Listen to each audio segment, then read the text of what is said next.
बांग्लादेश में सोमवार को 4 लाख प्रदर्शनकारी प्रधानमंत्री शेख हसीना का इस्तीफा मांगते हुए सड़कों पर उतरे। दोपहर होते होते हसीना ने न सिर्फ इस्तीफा दिया बल्कि वे देश छोड़कर भी भाग गई। बांग्लादेश के लोगों को उनके इस्तीफे की खबर वहां के आर्मी चीफ वकार जज जमान ने दी। उन्होंने बताया कि अब देश में अंतरिम सरकार बनेगी।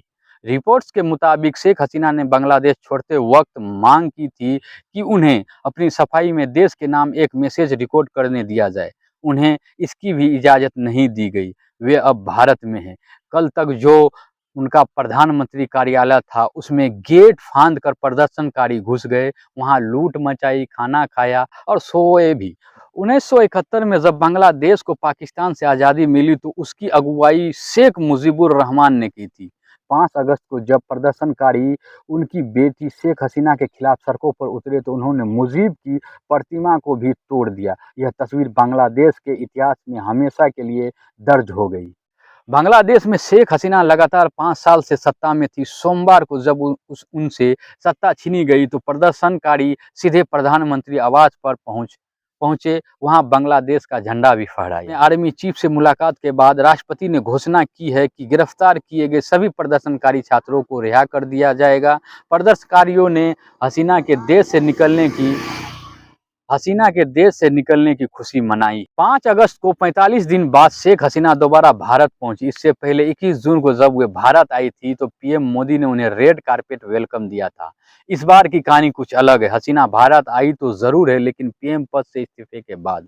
उस वक्त जब बांग्लादेश के प्रधानमंत्री कार्यालय पर प्रोटेस्ट कर रहे छात्रों का कब्जा है। हसीना को अपना देश तक छोड़ने के लिए मजबूर करने के पीछे 3 किरदार अहम हैं, जिन्होंने यूनिवर्सिटी कैंप्स से आंदोलन शुरू कर 15 साल से सत्ता में बैठी शेख हसीना की सरकार गिरा दी।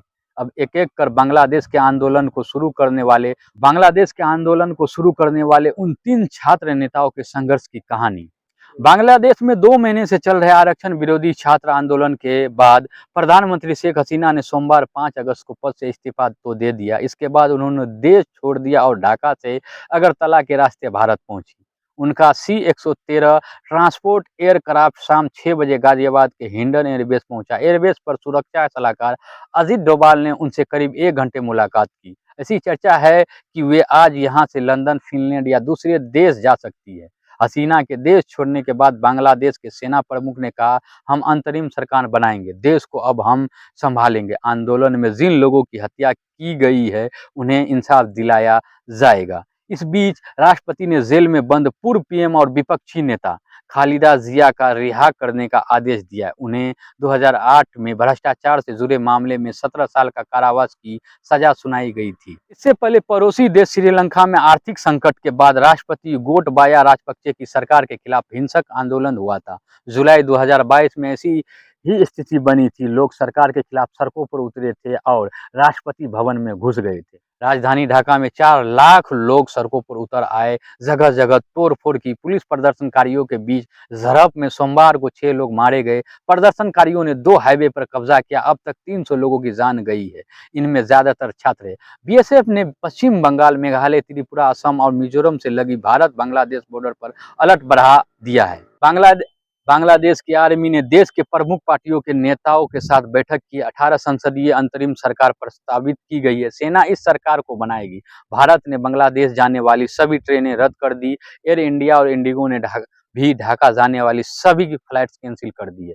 विदेश मंत्री एस जयशंकर ने पीएम मोदी से मुलाकात की और उन्हें अपडेट दिया। नेता प्रतिपक्ष राहुल गांधी ने भी विदेश मंत्री से मुलाकात की। सुरक्षा सलाहकार अजीत डोभाल ने गाजियाबाद के हिंडन एयरबेस पर बांग्लादेश के पूर्व पीएम शेख हसीना से मुलाकात की। अगर ये वीडियो आप यूट्यूब पर देख रहे हैं तो हमारे यूट्यूब चैनल को सब्सक्राइब करें। अगर ये वीडियो आप फेसबुक पेज पर देख रहे हैं तो हमारे फेसबुक पेज को फॉलो करें। इस वीडियो को लाइक करें, दोस्तों में शेयर करें। मिलते हैं जल्द नई खबरों के साथ।